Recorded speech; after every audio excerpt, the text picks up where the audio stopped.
Hi, I'm Rabbi Brian. Welcome to This Rabbi on That Rabbi. This episode, Jesus the Mystic and Mysticism. When it comes to famous rabbis, there's really only one. I'm Rabbi Brian and I welcome you. This Rabbi on That Rabbi. Hi, I'm Rabbi Brian. Welcome to This Rabbi on That Rabbi.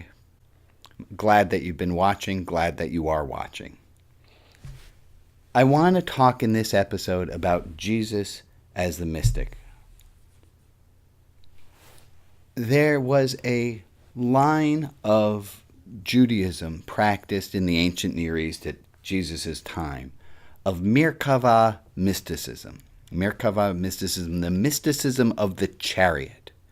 And Bruce Chilton makes a great argument about how involved Jesus and John the Baptist were in this mystic side of life. The chariot, the holy chariot, was said to have ushered Elijah up into the heavens. Elijah didn't die. He went straight in this chariot. He was such a mystic.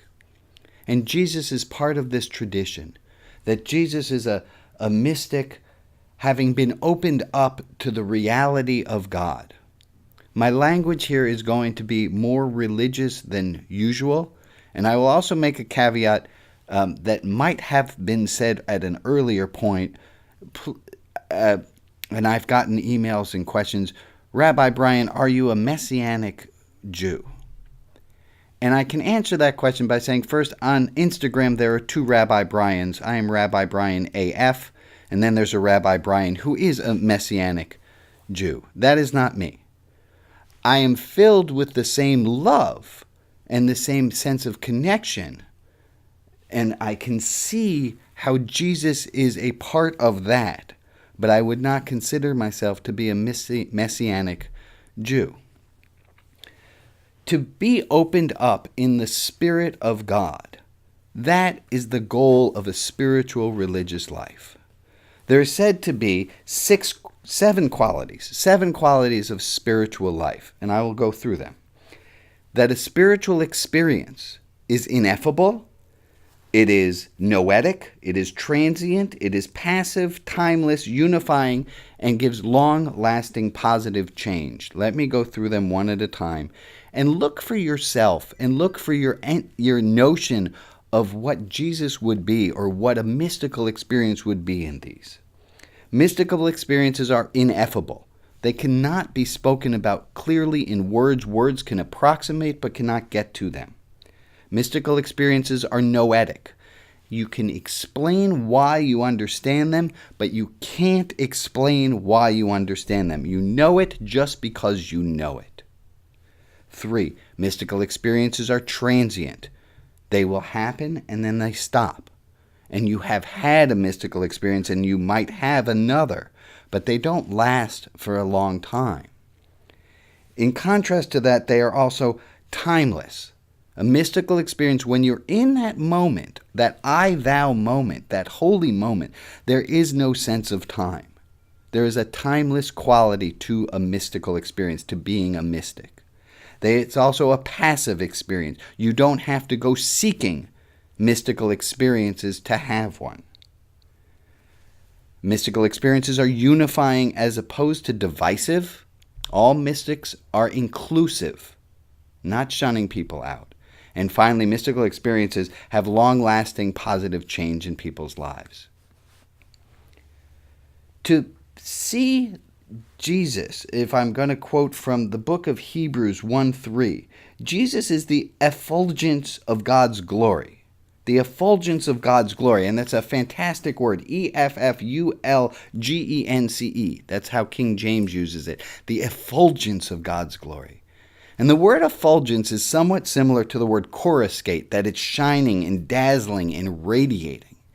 And that in Hebrews it explains that we get a sense of the shine of God's glory. We can't actually even see God's glory itself. We can only see a piece of it if you could see some of God's effulgence in Jesus, you could then approximate more towards God. Now let me get to this idea of seeing God through Jesus. Seeing God through Jesus means not seeing that Jesus is God, but you're using Jesus to see God. You're using Jesus to see God. When I've spoken with Larry about this, he explained it this way, that it becomes somewhat of an idolatry to look at Jesus as God. We use the person of Jesus, he explained to me, to experience God. You could put anyone else in that category of who Jesus is. If you love that person fully, you can find God through that person as well. That other people are not obstacles on our path to seeing God, that other people are the path to seeing God. And in that way, one can see that is the idea of Christianity, is to use this tool of Jesus to see God through Jesus. The idea of Christianity is to use this tool of Jesus to see God through Jesus. This brings up an uncomfortable passage of John 3:16, which I would like to read. It says, "For God so loved the world that he gave his only begotten Son, that so whoever believed in him shall not perish but have everlasting life." That is a big passage. For God so loved the world that he gave his only begotten Son, that whosoever believeth in him shall not perish but have an everlasting life. It's not that Jesus is the only path to God. Let me put it this way. This is something that Larry taught me. That any faith that can be reduced to one or more propositional statements is not true faith. If it can be reduced to a propositional statement, do you believe in God?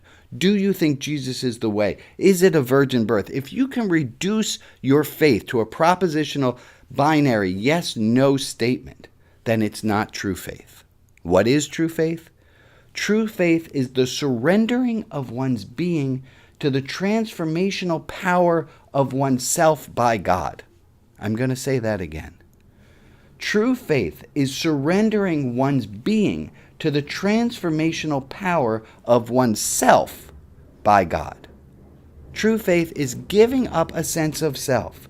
That's that unifying notion of a mystical experience, of seeing there is no me, but I'm connected to something larger. And in using Jesus as an idea that Jesus was able to transcend self, that we could do the same.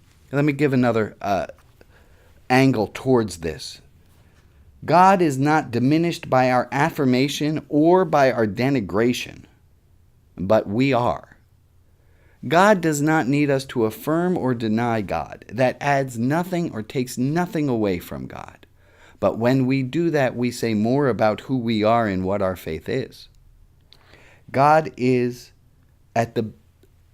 beyond. The Hebrew words that I like the best for it are ein sof. Ein means without. In Italian, falta, no I. It's not there, non-existence. Ein, not there, sof, without end. That God is without end.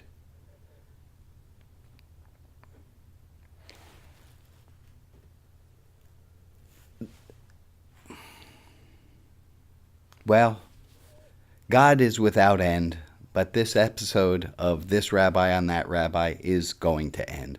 I thank you for watching all of these episodes. Please give comments. Please share this with other people with lots of love. Hey, it's Rabbi Brian. In a moment, I want to share some other thoughts that I have that were missing from this episode about mysticism. But again, I wanted to thank you for watching. There's one more episode coming up, and it's about Easter. Hi, Rabbi Brian here, post-production. There are two thoughts that I didn't put in this episode on mysticism that I wanted to share. The first was this notion of seeing other people not as an obstacle to our path to God, but seeing other people as the path to God. And if I didn't mention Martin Buber, I wouldn't feel well. So Martin Buber had this idea that there are I, it, and I, thou moments. I, it moments are transactional when you pick up a pen, often when you order food. And I-thou moments are the moments where you connect, where you see the divinity through another, and what a beautiful thing that is. And this is, in a sense, part of when Jesus overturned the tables at the temple. What Jesus was upset about was something was being used for the wrong things. The temple was being used incorrectly, much as when we use other people, when we force continual I-it relationships with other people. That doesn't work.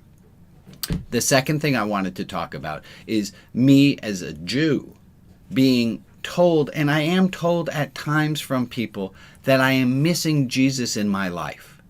And I've had long conversations with people, with dear ones, with ones who I love. And I can't explain that I'm not missing anything. That I am, they often Messianic Jews are referred to as completed Jews. And the denigration to that is that somehow I, as a non-Messianic Jew, am not completed, that I'm missing something in my life.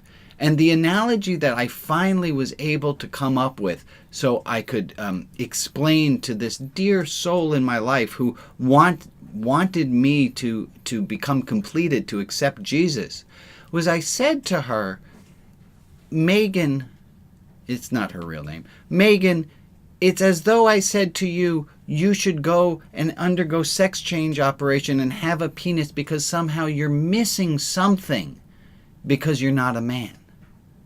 And what an absurd thing that is. I thank you very much again. I'm Rabbi Brian.